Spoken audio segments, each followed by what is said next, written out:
लेकिन उससे पहले आपको उत्तर प्रदेश की राजनीति से जुड़ी एक बड़ी खबर बता दें। समाजवादी पार्टी ने 5 और लोकसभा प्रत्याशी घोषित किए हैं। बदायूं से शिवपाल यादव लड़ेंगे चुनाव, लोकसभा का चुनाव। ये बड़ी खबर है। कैराना की अगर बात करें तो इकरा हसन को समाजवादी पार्टी ने अपना प्रत्याशी बनाया है। बदायूं की बात करें तो हाई प्रोफाइल सीट ये, यहां से सपा के कद्दावर नेता शिवपाल यादव चुनाव लड़ेंगे। बरेली से प्रवीण सिंह चुनाव लड़ेंगे। वाराणसी की अगर बात करें तो ये हाई प्रोफाइल सीट, यहां पर सुरेंद्र सिंह पटेल को समाजवादी पार्टी ने अपना प्रत्याशी बनाया है। अजेंद्र सिंह राजपूत हमीरपुर से सपा प्रत्याशी बनाए गए हैं। समाजवादी पार्टी की तीसरी लिस्ट, समाजवादी पार्टी ने 5 नाम और घोषित किए। आपने देखा था इससे पहले दूसरी लोकसभा जो लिस्ट थी वो सामने आई थी समाजवादी पार्टी की।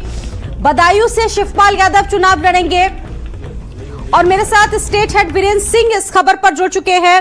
वीरेंद्र जी, सभी देख रहे हैं कि इन दिनों उत्तर प्रदेश की राजनीति में काफी उथल पुथल मची हुई है, लेकिन समाजवादी पार्टी लगातार अपने तमाम प्रत्याशियों का ऐलान कर रही है। अब एक बार फिर से 5 नामों का ऐलान, इसको किस तरह से देखा जाए?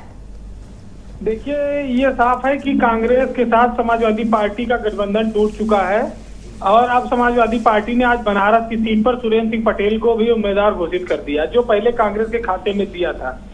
सबसे बड़ी खबर इसमें यह है कि शिवपाल सिंह यादव जो विधायक हैं, समाजवादी पार्टी के कद्दावर नेता हैं, मुलायम सिंह के भाई हैं, उनको बदायूं से चुनाव लड़ाया जाएगा, जहां से धर्मेंद्र यादव चुनाव लड़ते थे। तो इससे यह साफ है कि धर्मेंद्र यादव के लिए कोई सुरक्षित सीट समाजवादी पार्टी तलाश रही है। संभवतः उनको आजमगढ़ से दोबारा वो चुनाव लड़े थे और उनको फिर से वहीं से लोकसभा का चुनाव लड़ाया जाएगा। तो ये आज 5 जो सीटें घोषित हुई हैं, उसमें अक्षय यादव जो कि फिरोजाबाद से पहले ही घोषित हो गए थे और शिवपाल यादव जो पिछला चुनाव वहां से लड़े थे लोकसभा का, तो उन्होंने इस बार अक्षय यादव को अपना आशीर्वाद दिया था। आज शिवपाल यादव लोकसभा के लिए कैंडिडेट घोषित कर दिए गए हैं। वो बड़े नेता हैं और उनके चुनाव में लड़ने से समाजवादी पार्टी का माहौल बनेगा, उसकी पकड़ मजबूत होगी। ये जरूर है कि अखिलेश यादव ने जिस तरह से प्रत्याशी घोषित करने शुरू किए हैं, ये साफ है कि अब कांग्रेस के साथ गठबंधन की गुंजाइश लगभग खत्म हो गई है। बिल्कुल। और आने वाले कल परसों में और भी कई सीटें अखिलेश यादव घोषित करेंगे।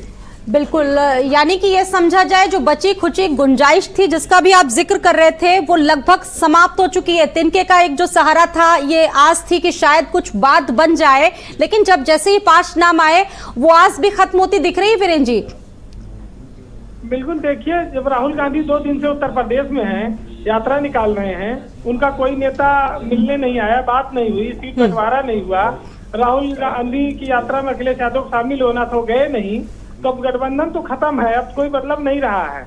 अब ये खाली लोग उम्मीद लगाए उनके कार्यकर्ता की हो सकता है हो जाए, संभावना जताएं, लेकिन जिस हिसाब से बातें बिगड़ चुकी हैं उनका अब कोई फायदा होता नहीं दिख रहा है।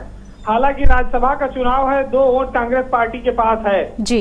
अब वो वोट ऐसे में समाजवादी पार्टी से अगर अलग होगा तो नुकसान कितना बड़ा होगा ये भी उनको देखना है।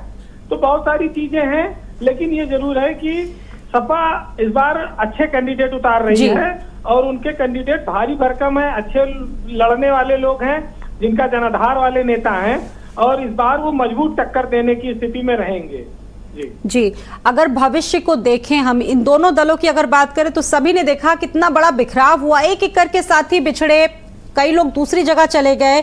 अब आखिरकार इस राजनीति के मायने क्या है, भविष्य के गर्भ में क्या छुपा हुआ है? क्योंकि आज जब बातचीत हो रही थी तो सपा के तमाम नेता ये चीज बोल रहे थे कि सारी चीजें रणनीति के तौर पर होती हैं। क्या इससे कोई रणनीति देखा जाए आगे के लिए? देखिए, जो पिछड़े अलग हुए उसकी जिम्मेदारी बचाने की कांग्रेस की थी जी। कांग्रेस सबसे बड़ा दल था, वो अपने सहयोगियों को नहीं रोक पाई।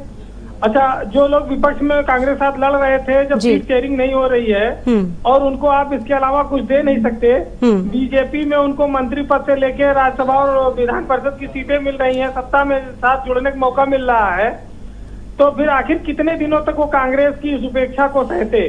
कांग्रेस देश में भले ही नेशनल पार्टी है, बड़ी पार्टी, लेकिन उत्तर प्रदेश में उसका कोई आधार नहीं है, वो जीरो की स्थिति में है।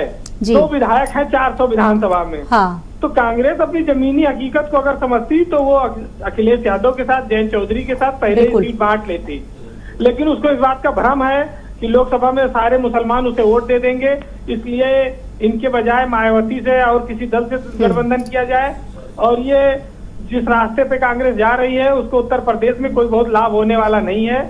गठबंधन टूटने से सबसे ज्यादा नुकसान कांग्रेस को होगा। समाजवादी पार्टी के पास 3 ही लोकसभा के सांसद बचे थे और बहुत वो लड़ाई लड़ेंगे, 3, 4, 5, 6, 10 तक पहुंच जाएंगे। इसके अलावा और कोई पार्टी लोकसभा के चुनाव में जीतने की स्थिति में दिख नहीं रही है जी। तो फिर जितना बीजेपी बढ़ेगी उतने वोट सपा का बढ़ेगा। ये एक फैक्टर है, इसको समझ लेना चाहिए लोगों को। बिल्कुल।